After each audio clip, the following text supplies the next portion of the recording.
Sekarang kita masuk ke Taman Monumen Proklamator Bung Hatta, Kota Bukit Tinggi. Ini adalah Taman Bung Hatta. Taman Bung Hatta, Wakil Presiden pertama Indonesia. Terletak di Kota Bukit Tinggi, Sumatera Barat. Ini mungkin menceritakan kisah beliau ya.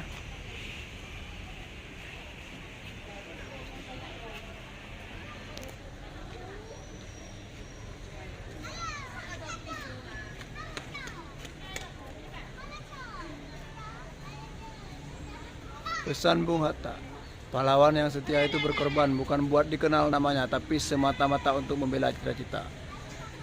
Biarlah pengalaman masa lalu kita menjadi tonggak petunjuk dan bukan menjadi tonggak yang membelenggu kita. Keberanian bukan berarti tidak takut, keberanian berarti menaklukkan ketakutan. Selama dengan buku, kalian boleh memenjarakanku di mana saja, karena dengan buku aku merasa bebas. Sejarah beliau.